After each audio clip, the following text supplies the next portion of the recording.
तेरी हरि शरणम। आइए प्रारंभ करते हैं आज की कक्षा। 3 बार ओम का उच्चारण कर लेते हैं। रीढ़ की रीढ़ सीधी, चेहरे पे सुंदर सी मुस्कान, पवित्र भाव, श्वास भरे। ओम।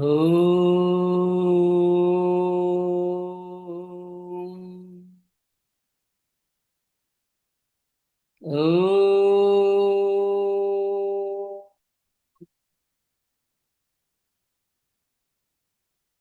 ओम।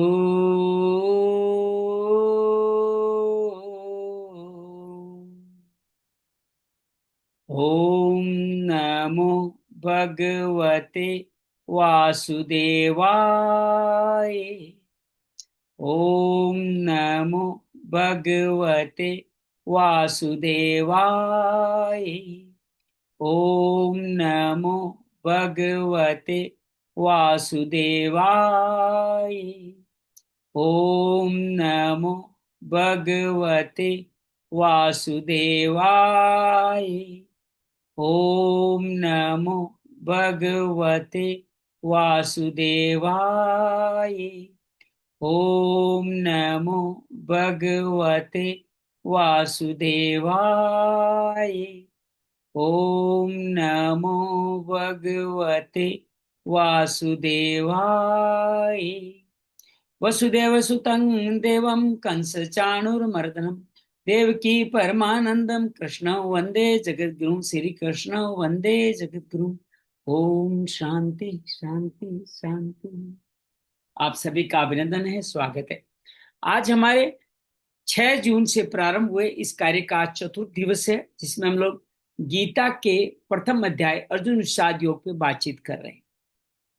स्वामी राम सुखदास द्वारा रचित ये विश्व ग्रंथ साधक संजीवनी, जिसका सिमरन करना, उस ग्रंथ को नमन करना, उस ग्रंथ को पढ़ना और अभ्यास करना मुक्ति का सहज साधन मात्र है। स्वामी राम सुखदास जी को नमन करते हैं। गुरुर ब्रह्मा गुरुर विष्णु गुरुर्देवो महेश्वरा, गुरु साक्षात गुरु साक्षात परम ब्रह्म तस्मै श्री गुरुवे नमः। भगवान श्री कृष्ण को नमन करते हुए आइए आगे बढ़ते हैं। अर्जुन विषाद योग के प्रथम अध्याय के कल हमने शुरुआत किया। आज हम इसके पहले कल तक जो किए 6 श्लोक भी पढ़ेंगे और 7वां 8वां 9वां श्लोक भी पढ़ने वाले हैं। तो आप स्क्रीन पे देख पा रहे हैं, अपने पास भी गीता खोल के रखे सकते हैं और आप इस अध्याय को आइए हम एक साथ पढ़ते हैं। आप हमारे साथ साथ पढ़ने का प्रयास कीजिएगा। जितना मुझे समझ में आया उतना मैं समझने का प्रयास करता हूँ, बाकी आप समझने का प्रयास कीजिएगा। ओम श्री परमात्मने नमः। श्रीमद् भगवत गीता अथ प्रथमो अध्याय।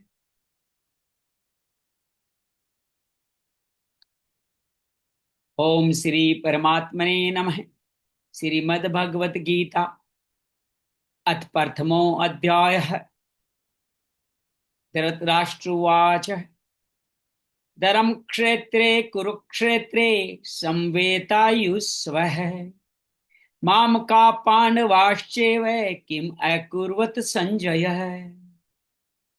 संजय उवाच दर्श्वा तु पांडवानीकं व्यूढनं दुर्योधनस्तदा आचार्यम् उपसंगम्य राजा अवचनम् अब्रवीत् पश्येतां पाण्डुपुत्राणाम् आचार्यं मैतिं च मुम् व्यूढानां त्रिपुत्रेण तव शिष्येण धीमता अत्र शूरा महेश्वासा भीमार्जुन समायुधि युधानो विराटश्च द्रुपदश्च महारथः दृष्टकेतुश्चैकेतानः काशीराजश्च वीर्यवान् पुरोजित कुंती भोजश्च सेव्यश्च नरपुंगवः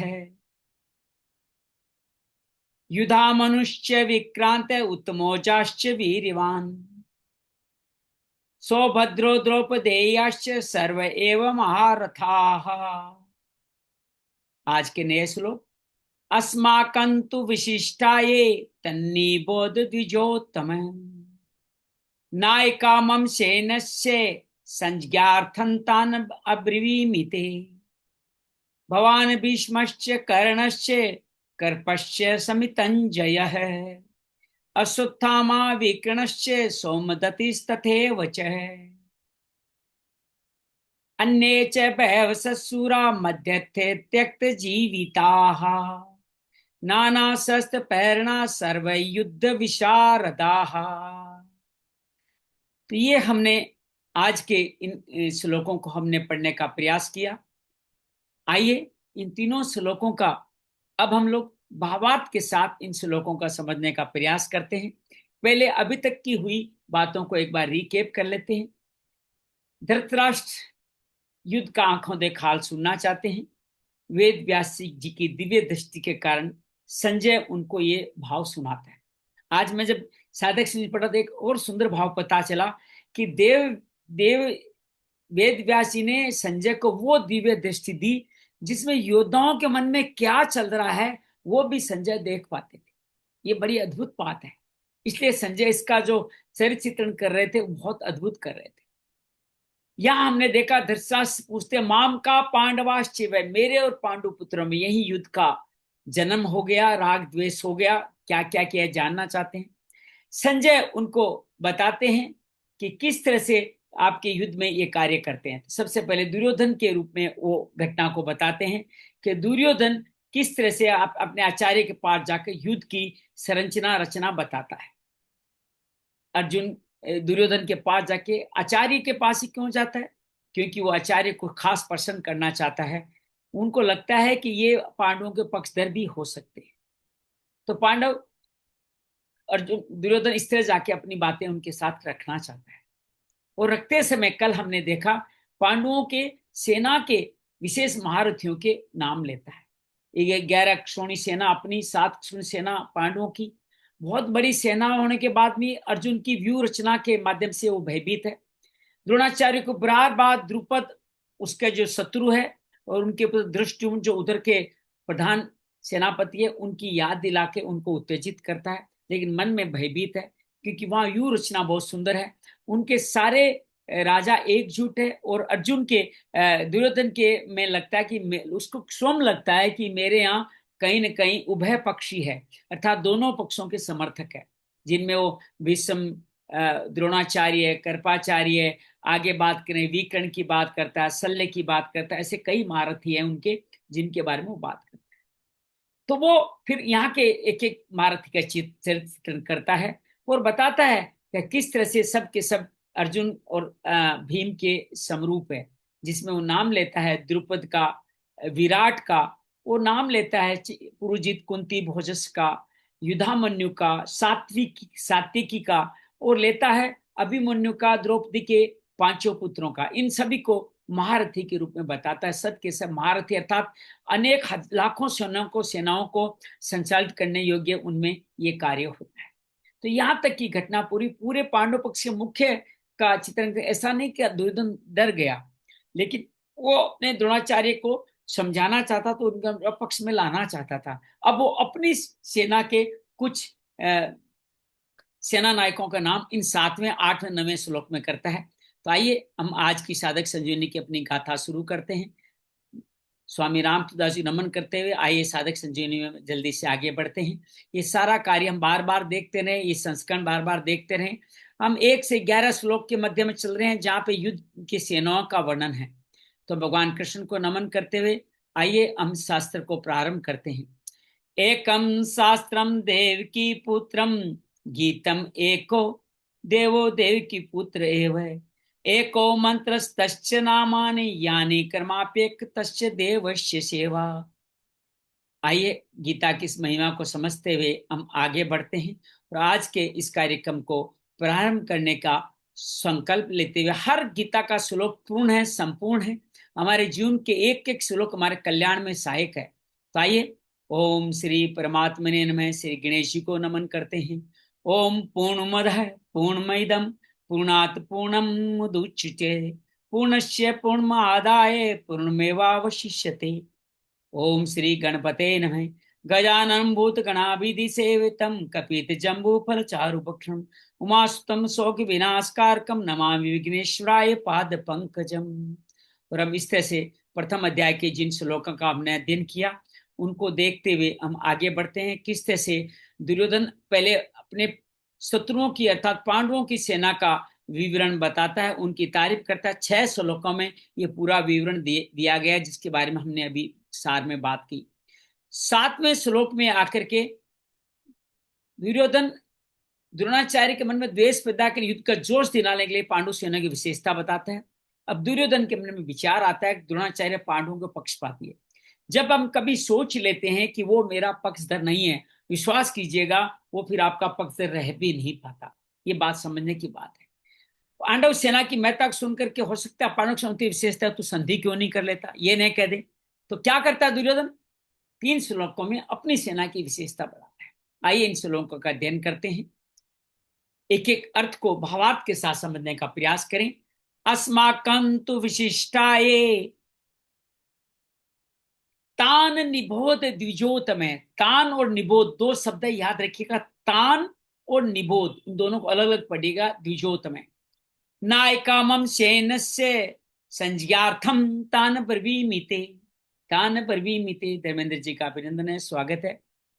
हे द्विजोतम, द्विज कहते हैं ब्राह्मण को, उत्तम ब्राह्मणों में जो सबसे उत्तम है वह ऐसा संबोधन वो द्रोणाचार्य के लिए कर रहा है।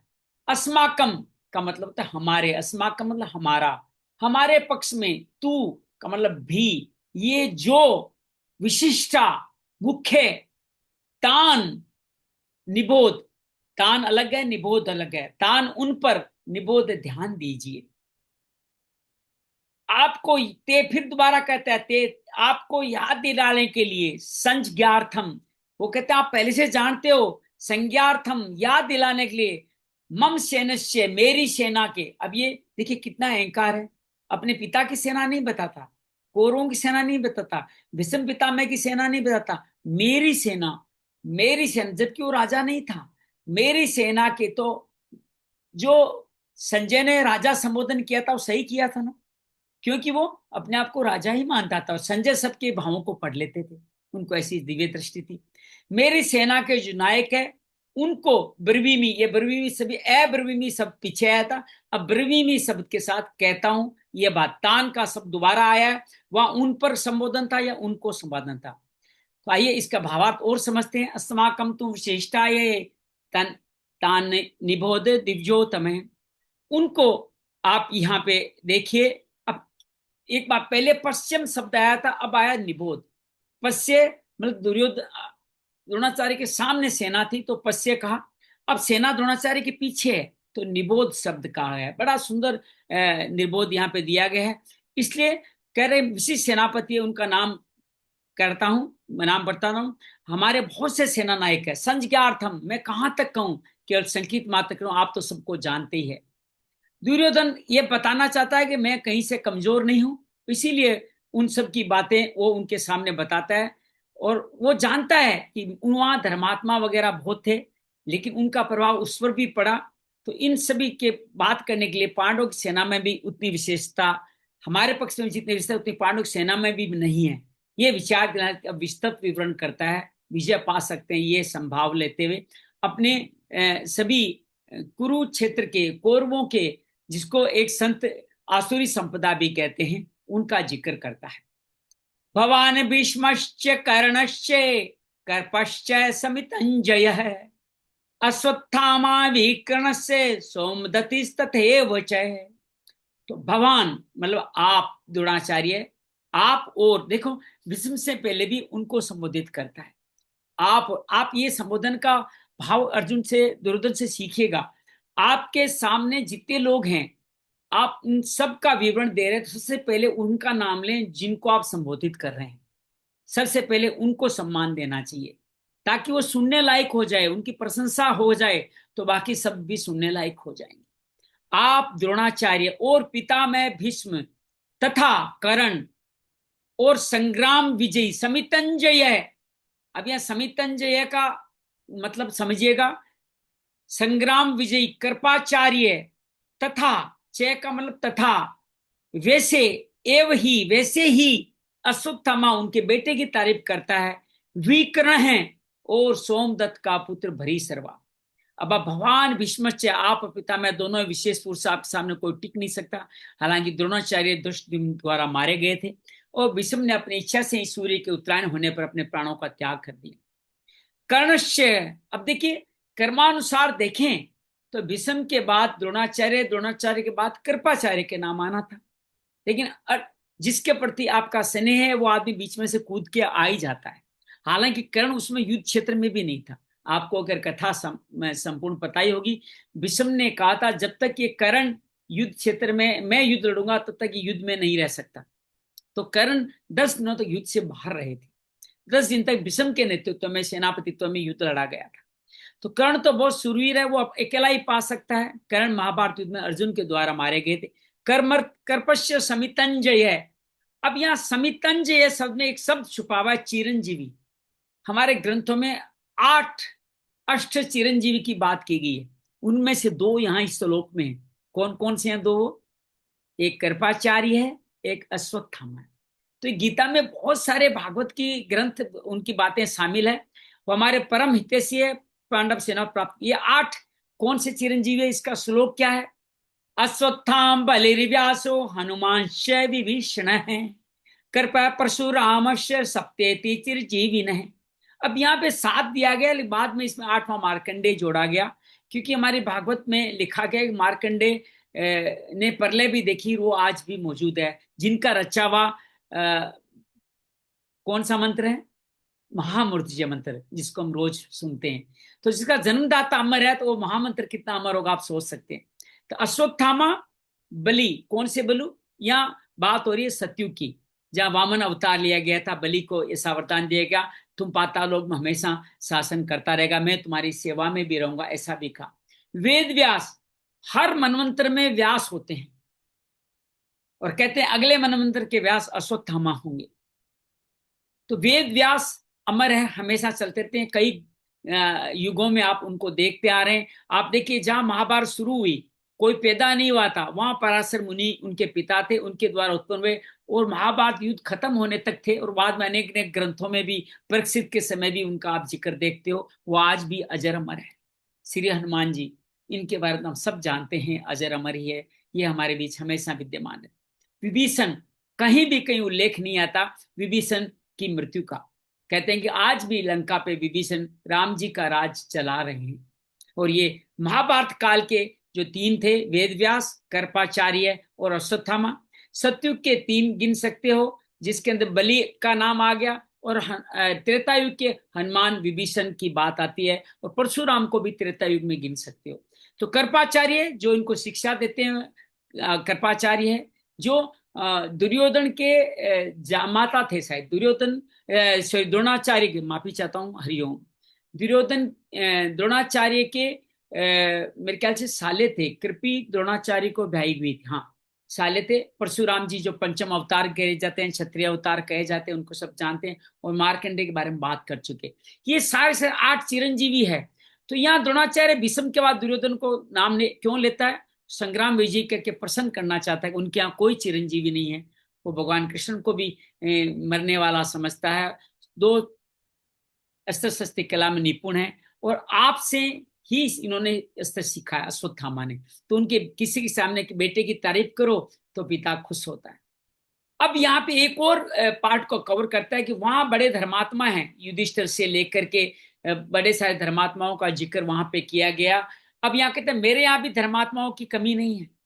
विकर्णश्य, जो उनका भाई था, वो कह रहा बड़ा विकर्ण दुर्योधन का भाई था, लेकिन दुष्ट नहीं था, केवल अपने भाई का साथ आने के लिए लड़ रहा था, धर्मात्मा सूरवीर था।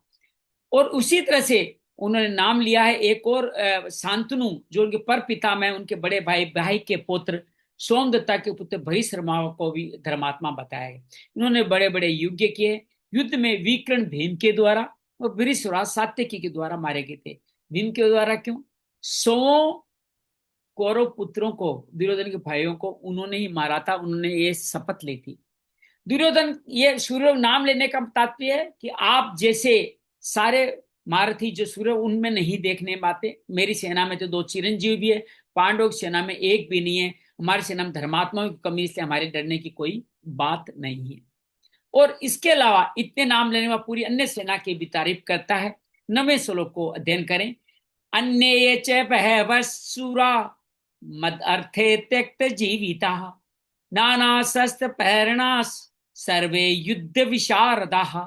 अन्य इसके अतिरिक्त, बहवः मतलब बहुत से, सूरा मतलब सूरवीर, मदर थे मेरे लिए, त्यक्त जीविता अपने जीने की इच्छा का भी त्याग कर दिया है। चय मतलब और, नाना शस्त्र प्रेरणा जो अनेक प्रकार के अस्त्र शस्त्रों को चलाने में वाले हैं, सबके सब युद्ध विशारद, विशारद का मतलब है पूर्ण योग्यता रखने वाला, जानने वाला, अत्यंत चतुर है। अन्य च बह सुरा मदर थे त्यक्त जीविता, जितने सूर्यों के नाम लिए उसके अतिरिक्त भी यहाँ महाराज श्री कुछ और सूर्य का नाम बताते हैं। वाहिक का नाम तो ले लिया था, शल्य का नाम नहीं लिया था जो पांडवों के मामा थे, भगदत्त, जयदत्त जो उनके बनोई थे। ऐसे सूर्य मार जो मेरी इच्छा के लिए युद्ध लड़ने आए हैं, वो मेरे मर सकते हैं, युद्ध से हटेंगे नहीं, मैं आपके सामने क्या कृतज्ञता प्रकट करूं। नाना शस्त्र परणा सर्वे युद्ध विशारदा, तलवार गदा त्रिशूल सबकी कला में निपुण है। युद्ध कैसा कहना, किस युद्ध युक्ति से किया जाए, बड़े निपुण, बड़े कुशल है। अब दुर्योधन चाहता था कि अब द्रोणाचार्य कुछ आशीर्वाद सब कुछ बोले, द्रोणाचार्य कुछ भी नहीं बोलते हैं, तब अपनी चालाकी नहीं चल सके। दुर्योधन मन में क्या विचार आता है, इसको संजय आगे के श्लोक देखिए, विचार आता है, यह बात गौर कीजिएगा। ये जो बात मैंने कही थी वो कल बात करेंगे। विचारों को भी पढ़ लेते थे संजय, विचार आए हैं, वो विचार भी संजय बता रहे हमारे। और ये महाभारत में बड़ा स्पष्ट लिखा है, संजय व्यास पर दिव्य दृष्टि सैनिकों के मन में आई बात को जान लेने में समर्थ थे। प्रकाशम वा दिवा ये दिवा निशी मनसा चिंतन सर्वे वेत्तस्य संजय। तो महाभारत का भी यहाँ जिक्र बार बार आप देख सकते हैं। तो ये हमने आपके सामने तीनों श्लोक रखे। अब आपका समय आता है, हम लोग हमने हमारी जो लेट हुई थी उसको कवर कर लिया है। हम 40 पे हमारा ये भावार्थ संपूर्ण हो गया है। अब सब 5 मिनट तक हम सब लोग, आप और हम सब मिलकर के, मैं आपको अनम्यूट करूंगा और आप और हम सब मिलकर के इनके बारे में अब हम बात करने वाले हैं।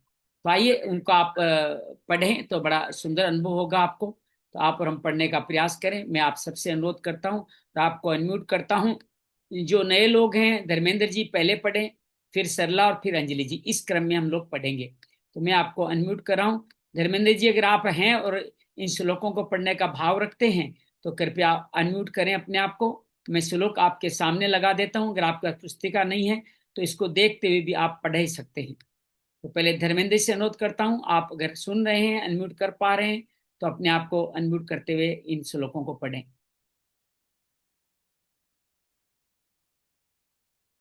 चलिए धर्मेंद्र जी मुझे लगता है मौजूद नहीं है या कहीं और काम है। मैं सरला दीदी से निवेदन करूंगा। धर्मेंद्र जी अब धर्मेंद्र जी आप पढ़ना चाहेंगे? अभी आप चल रहे हैं कहीं हैं? आज नहीं आई, आपकी आवाज नहीं आई मेरे पास, मैं अनम्यूट नहीं किया आपने अभी तक। आवाज आ रही है अभी? आ रही, आ रही, आ रही है। साथ में मैं काम भी चालू है मेरा, थोड़ा काम चलो अपना कोई घर बात का नहीं, भी हम ऑफिस। आपका घर में पढ़िएगा अच्छी तरह, अध्ययन की संस्कृत के श्लोक पढ़ना बहुत अद्भुत कृपा हेलो। होती है। ठीक है ना, सुनिए आप। भी सलाह मैं आप दें। कोशिश कर रहा हूँ, मैं ट्राई कर रहा हूँ। ठीक, ठीक है। सलाह जय आप। श्री कृष्ण। जय जय श्री श्री- कृष्ण। हम्म, अस्माकं तु विशिष्टाये तन्निबोधत्युजोतम नायका मम सैन्यस्य संज्ञार्थं तान् ब्रवीमि। भवान् भीष्मश्च कर्णश्च कृपश्च समितिञ्जयः अश्वत्थामा विकर्णश्च सोमदत्तिस्तथैव च अन्ये च बहवः शूरा मदर्थे तप्तजीविताः नानाशस्त्रप्रहरणा प्र नानाशस्त्रप्रहरणा सर्वे युद्धविशारदाः। बहुत बढ़िया, बहुत अति उत्तम। अंजलि दीदी आपसे निवेदन करता हूं कि आप इसको संपूर्णता से पढ़ के हम सबको दिव्य श्रवण कराएं। अंजलि जी। जी। अस्माकं तु विशिष्टा ये तान्निबोध द्विजोत्तम नायका मम सैन्यस्य संज्ञार्थं तान् ब्रवीमि ते। भवान् भीष्मश्च कर्णश्च कृपश्च समितिञ्जयः अश्वत्थामा विकर्णश्च सौमदत्ति सौमदत्तिस्तथैव च अन्ये च बहवः शूरा मदर्थे त्यक्तजीविताः नानाशस्त्रप्रहरणाः सर्वे युद्धविशारदाः। जय श्री बहुत अद्भुत, कृष्ण। बहुत अद्भुत, बहुत स्वागत है आपने। आइए अब भावार्थ को भी आप लोग थोड़ा थोड़ा पढ़ने का प्रयास करें। मैं संदर्भ दे देता हूं कि पहले पांडवों की सेना के महारथियों का वर्णन करने के बाद वो अब दुर्योधन अपनी सेना का वर्णन करता है। आई आप में जो भी भावार्थ जैसा समझ में आया है, पहले सरला बोल दे और फिर आप अंजलि बोल दे। धर्मेंद्र जी का मन हो तो वो भी बोल सकते हैं जी। अस्माकं तु विशिष्टा हि तानि बोध द्विजोतम। ये कहते हैं, ब्राह्मण श्रेष्ठ, हे ब्राह्मण श्रेष्ठ, आपकी जानकारी के लिए मैं अपनी सेना के जो विशेष सेनापति है, जोधा है, उनकी तरफ भी आपका ध्यान दिलाना चाहूंगा। मैं उनके बारे में मैं आपको जानकारी देना चाहूंगा। नायिका मम सैन्य से संज्ञार्थम तान ब्रवीमि। नायिका मतलब सेनापति, उनके बारे में मैं आपको जानकारी देना चाहूंगा। कोशिश की है मैंने जी जी, बहुत बताने। बढ़िया, बहुत बढ़िया। भवान् भीष्मश्च कर्णश्च कृपश्च समितिञ्जयः अश्वत्थामा विकर्णश्च सौमदत्तिस्तथ तथैव च। अब आप स्वयं द्रोणाचार्य, भीष्म पितामह कर्ण और कृपाचार्य और अश्वत्थामा विकर्ण से सोमदत्त का पुत्र भूरिश्रवा, सबके सब युद्ध में विजयी रहे हैं और विजयी रहे हैं सबके सब युद्ध में। समिति संजय का मतलब क्या होता है, मैं भूल गई।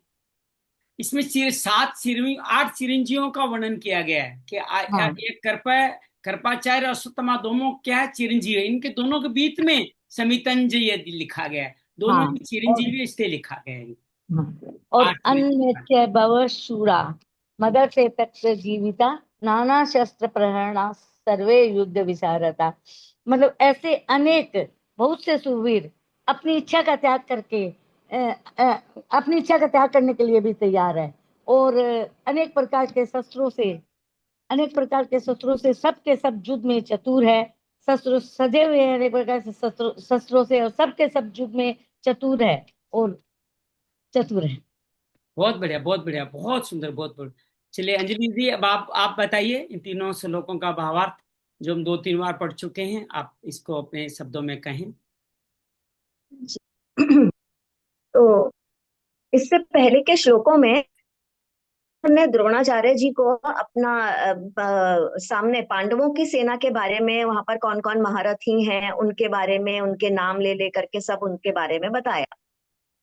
ये अभी ये अभी के 3 श्लोकों में उन्होंने द्रोणाचार्य जी को अपनी कि हमारी सेना में कौन कौन नायक हैं उनके बारे में भी आप जान लेंगे तो बहुत अच्छा होगा। उनको भली भांति आपको जानने के लिए उन्होंने द्रोणाचार्य जी को बताया। तो उन्होंने कहा कि हे ब्राह्मण श्रेष्ठ द्विजोत्तम, मीन्स हे ब्राह्मण श्रेष्ठ, अपने पक्ष में भी जो प्रधान है उनको आप समझ लीजिए। आपकी जानकारी के लिए मेरी इस सेना में जो जो सेनापति हैं उनको मैं बतलाता हूँ।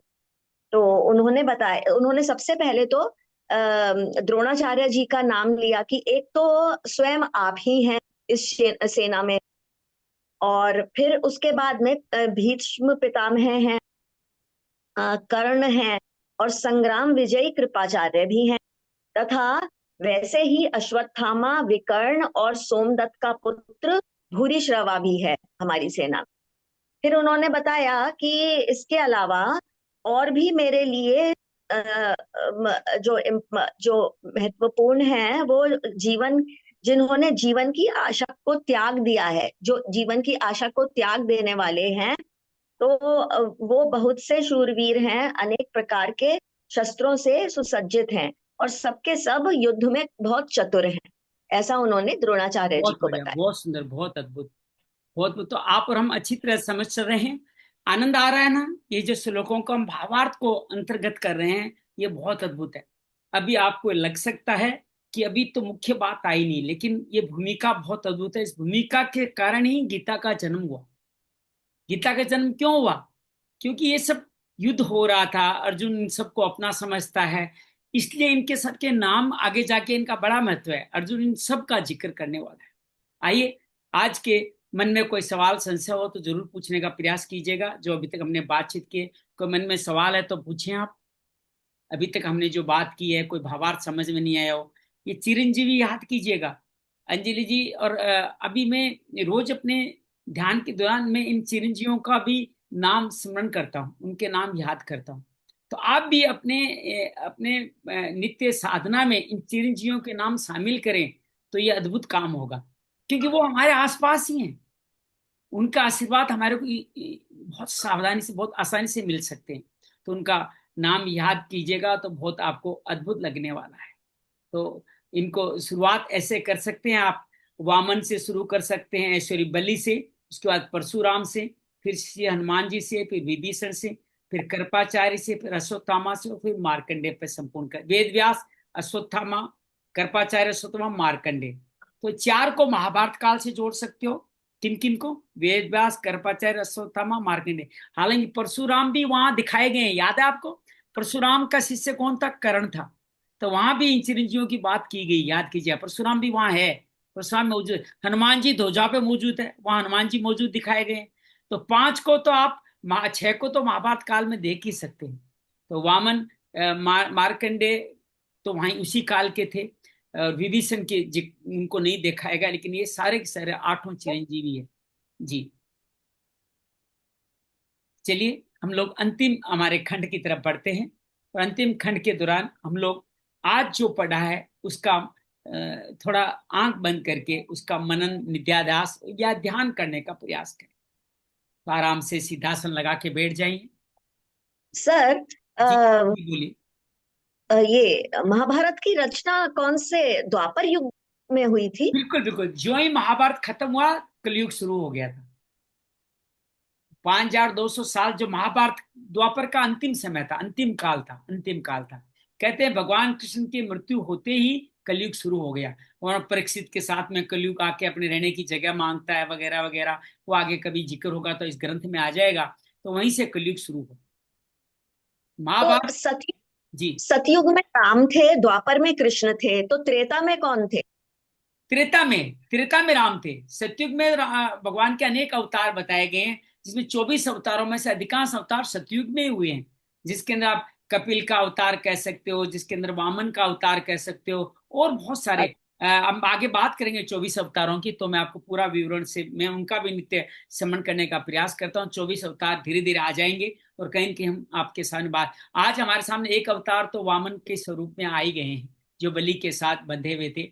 येन बधो बलि वर्धा, येन राजा बलि वर्धो। तो राजा के साथ बंध के बलि का एक नाम तो आ गया है। और श्री कृष्ण जी हमारे साथ चल ही रहे हैं, और राम जी का नाम भी, परशुराम जी का नाम आ गया। चार अवतार तो आज आ गए हैं आपके सामने। चार अवतार तो है, राम, परशुराम जी, श्री कृष्ण जी, और बलि, वामन। चार अवतार आपके सामने आ चुके हैं। ऐसे के 20 अवतार धीरे धीरे आगे आते चलते हैं। ठीक है। तो सतयुग में बहुत सारे अवतार हुए हैं, द्वापर में कम है, और त्रेता में भी कम है, द्वापर में कम है, और कलयुग में देखा जाए तो बुद्ध को हमारा अवतार गिनने से बुद्ध अवतार हो चुका है कलयुग में, और कल की अवतार होने वाला है। तो कृष्ण के बाद के दो ही अवतार है, बुद्ध और कल की। उसके बाद अवतारों की श्रृंखला को शंकराचार्य जी ने संपूर्ण कर दिया कि उसके बाद अब कोई अवतार नहीं माना जाएगा। ठीक है ना? चाहिए हम आज के ध्यान की अवस्था में आगे बढ़ते हैं। तो आंखें बंद कर लें, आराम से बैठ जाएं, चेहरे पे सुंदर सी मुस्कान, गहरी लंबी श्वास भरें और छोड़ दें।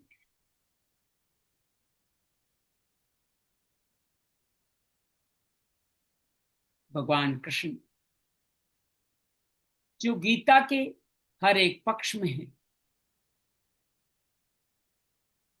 उनका स्मरण करें। हमारा शरीर जो क्षेत्र है, उस शरीर में आसुरी संपदा और देवी संपदा दोनों ही है, जो त्रिगुणों द्वारा संचालित हो रही है। अपने शरीर के प्रति सजग हो। कल हमने देवी संपदाओं के बारे में देखा। प्रेम, अनुराग, समता, सत्यता, कर्तव्य परायणता, सेवा, कृतज्ञता, ईमानदारी, सब के सब इन देवी संपदाओं को हमारे अंदर हमने देखा। हमारे जीवन में हमारे पुनर्जन्म के, पूर्व जन्म के संचित कर्मों में पाप और पुण्य दोनों ही हैं। दोनों के फलस्वरूप हमारे प्रारब्ध कर्म भी इस जन्म के लिए बने हुए हैं। हमारे शरीर में ही स्थित है आसुरी संपदा। भ्रम ही विस्म है। द्वैत के अर्थात मैं ईश्वर नहीं, ईश्वर मुझसे अलग है, ऐसा मानने वाले द्रोणाचार्य है। साथ में संशय में स्थापित करण भी है, विकरण भी है। अधर्म का साथ देने के कारण अपनी कृपा से विमुख होने वाले कृपाचार्य है। हमारे जीवन में भी ये अनेक अनेक देवी असुरी संपदा है। जीवन के अनेक पलों में हम सब ने इन आसुरी संपदा का अनुभव भी किया है। जीवन के उन पलों को याद करें जब ये आसुरी संपदा हमारे सामने, हमारे व्यवहार में, हमारे वचनों में प्रकट हुई।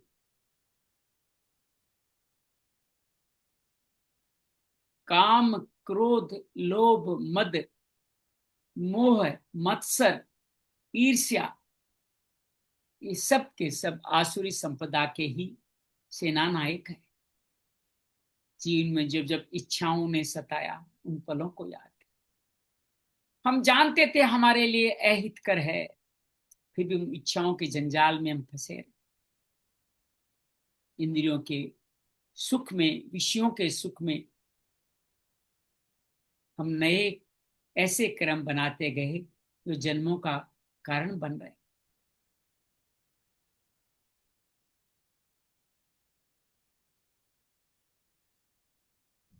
मद, मोह, लोभ, ईर्ष्या, इन सभी ने हमारे जीवन में जो सब राग के द्वारा प्रेरित है।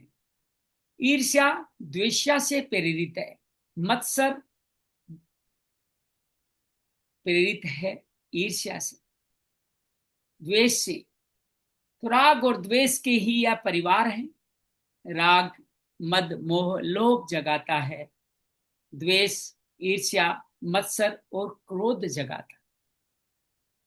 हमें जो मिल गया उसको बार बार मिलने का भाव, उसके प्रति मोह, जिससे हमारी बुद्धि भी अविवेक हो जाती है। फिर भी हम लगे रहे इन्हीं आसुरी संपदाओं के जो सेना नायक हैं, वो हम सब में विद्यमान हैं। उनका स्मरण करें। ये हमेशा रहने वाले हैं, बस ये शांत रहे, हम इनके साथ न फंसे, ऐसा भाव। जीवन के मोह के क्षणों को याद करें, कामना के क्षणों को याद करें, लोभ के क्षणों को याद करें, ईर्ष्या के क्षणों को याद करें, मत्सर के क्षणों को याद करें। ये षडाक्षर, ये षड दुश्मन हमारे जीवन में मौजूद है। और इन सब का जो रूप भर के सामने आता है वो है क्रोध। क्रोध के दोस्त हैं दंभ, दंभ, दर्प, अभिमान, जिनसे क्रोध जन्म लेता है। किसका अहंकार किया हमने? कब कब अहंकार किया? जब जब भी बोला ये मैंने किया, या ये मुझसे नहीं होता, तब तब हम दंभ में आए, अभिमान में आए। और जब जब ये राग द्वेष से मिला, तब तब क्रोध भी आया, इसने मेरा उचित सम्मान नहीं किया। ये ये मेरे लिए बनी हुई वस्तु इनके पास क्यों है? ये मेरा है, मुझे ही चाहिए। क्रोध हमारी ऊर्जा को नष्ट कर रहा है, हमारे रिश्तों को नष्ट कर रहा है, हमारे जीवन में सभी सद्गुणों की पूंजी को वे भी करता जा, और हम इन पे अभिमान कर लेते हैं, जैसे दुर्योधन कर रहा। हम भ्रम में जी रहे हैं, हम अधर्म का साथ दे सक रहे हैं, असत्य का भाषण भी कर रहे हैं। हम भले ही चिरंजीवी हो जाएं, लेकिन अगर हमारा पक्ष सही नहीं है, कितने ही लंबी उम्र जी लें, पक्ष सही नहीं है, तो ये अमर होना, चिरंजीवी होना भी हमारे लिए वरदान नहीं, सजा बन जाए, जैसे सजा अश्वत्थामा के लिए बन। समस्त चिरंजीवियों को नमन करते हैं।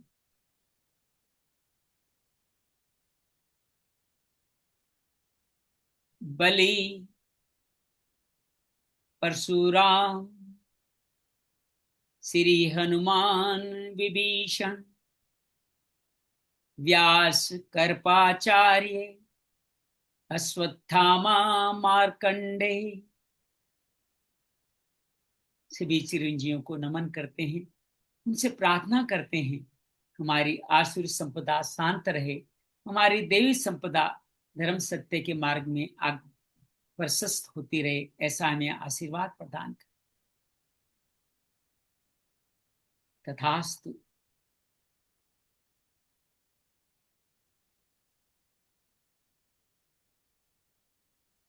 अपने विश्राम करते हुए शरीर की शांत होती आसुरी संपदाओं को देखें, शरीर में जागृत होती देवी संपदाओं का दर्शन करें। नित्य स्वाध्याय में पूरे दिन भर में क्या क्या, कब कब आसुरी संपदा हम पर हावी हुई, कब कब देवी संपदा का दर्शन हुआ, उन क्षणों को याद करें और सब कुछ समर्पित करते चले जाएं, खाली होते चले जाएं। इसी स्वाध्याय को दोहराते हुए विश्राम करते हुए समस्त चिरंजीवियों की कृपा हम सब पर है, ऐसा अधिकार स्वरूप मान लें। तथास्तु।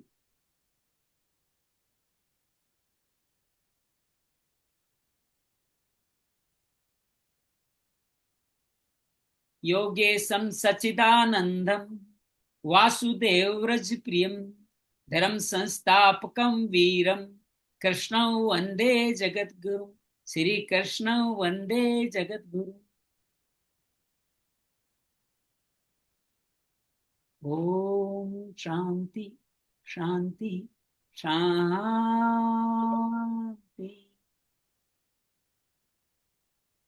गहरी लंबी श्वास भरें, धीरे धीरे छोड़। एक और लंबी गहरी श्वास अंदर और धीरे धीरे उसको छोड़ते चलिए। दोनों हाथ ऊपर उठाएं, हाथों की छोटी उंगली के नीचे वाले हिस्से को आपस में घर्षण करते हुए पवित्र ग्रंथ श्रीमद् भगवद गीता, संत की विरासत, साधक संजीवनी और ब्रह्मलीन स्वामी स्वामी राम सुखदास जी और भगवान कृष्ण का आशीर्वाद, समस्त देवी संपदाओं का आशीर्वाद अपने हाथों की इस गर्माहट में अनुभव करें। आंखों तक लेके जाएं, पूरे शरीर में इस देवी संपदा के चिरंजीवियों के आशीर्वाद को पूरे शरीर में समर्पित कर दें और धीरे धीरे आंखें खोलें। तो आज हमने लगभग अपने समय पे ही संपूर्ण किया है। उम्मीद है आपको ये अच्छा लगा होगा, बढ़िया लगा होगा, आपने जाना होगा। अंजलि का जी का, धर्मेंद्र जी का अभिनंदन है, स्वागत है। धर्मेंद्र जी कैसा लगा? अच्छा रहा? सर जी, बहुत टाइम के बाद मैं संस्कृत पढ़ने जा रहा हूँ। आवाज आ रही है मेरी? हेलो। हाँ, आवाज आ रही है आपकी। सर जी, मैं काफी सालों के बाद संस्कृत पढ़ना चाहता हूँ और पढ़ने की कोशिश कर रहा हूँ। बाकी अभी तो गीता का ज्ञान लेना था, इसलिए मैं इसमें ज्वाइन हुआ हूँ। मुझे बहुत ही आहिस्ता आहिस्ता सीखना पड़ेगा। बिल्कुल बिल्कुल, हम भी बिल्कुल आहिस्ते आहिस्ते चलने वाले हैं। ये क्लास लगभग 250 दिन चलने वाली है, नित्य 3 श्लोक का ही बात करेंगे, उनकी गंभीरता से उसका संस्कृत अध्ययन करेंगे, साथ में उनका भावार्थ समझेंगे, उनसे जुड़ी हुई भागवत की कहानियों को भी समझते जाएंगे। देखिए आज अपने आप ही चिरंजीवियों की कहानी आ गई, कितनी अद्भुत चिरंजीवियों की कहानी हमारे सामने आई। ठीक रहा अंजलि, बढ़िया रहा, समझ पाए अपन, ध्यान के माध्यम से अच्छी तरह समझ पाए। बहुत बढ़िया, जी बहुत बढ़िया, बहुत बढ़िया, बहुत अच्छा। बहुत। आप इसको लोगों को भी शामिल कीजिए, लोगों को भी भेजिए, जो आपको गीता प्रेमी लगते हैं, जो गीता में रुचि रखते हैं, उनको इसका लिंक भेजिए, इनके वीडियो को लिंक भेजिए, ताकि ज्यादा से ज्यादा लोग इसको फायदा उठा पाए। कल से हम देख रहे हैं करीब 300 लोग इन वीडियो को लगभग देख पा रहे हैं, लेकिन हम लोग अगर चाहेंगे तो हजारों हजारों लोगों तक इनको पहुंचा देंगे, जिससे बहुत सारे लोग जो गीता के बारे में जानना चाहते हैं, मेरे जैसे आप जैसे साधक हैं, वो सहजता से गीता के इन भावों को समझ पाएंगे। बहुत सुंदर तरीके की अंदर की रहस्यमय कथाएं इसमें आने वाली हैं, और गीता का भावार्थ स्वामी जी बहुत अद्भुत कर रहे हैं। कल देखते हैं दुर्योधन और क्या कहानी कहता है, कि 11वें श्लोक तक, 10वें 11वें तक ये वर्णन चलने वाला है, और 12वें से आपके शंख घोषणाएं हो जाने वाली हैं। तो 2 श्लोक अभी और हैं जो दुर्योधन कुछ कहने वाला है। उसके बाद फिर संजय वाच के माध्यम से हम लोग जाने, हालांकि दुर्योधन वाच नहीं है, संजय ही कह रहा है। दुर्योधन ने जो सोचा, जो कहा, उसका आंखों देखा हाल संजय ही सुना रहा है। चलिए, बहुत बहुत धन्यवाद, बहुत आभार। मंगल हो, मंगल हो, मंगल हो। कल ठीक 9 बजे हम लोग मिलने वाले हैं। आज तक लेट नहीं करेंगे, हालांकि समय हमने कवर कर लिया, लेकिन 10 बजे संपूर्ण करने का भाव बना रहे हैं। आपका बहुत बहुत आभार, बहुत बहुत धन्यवाद। धन्यवाद सर। धन्यवाद।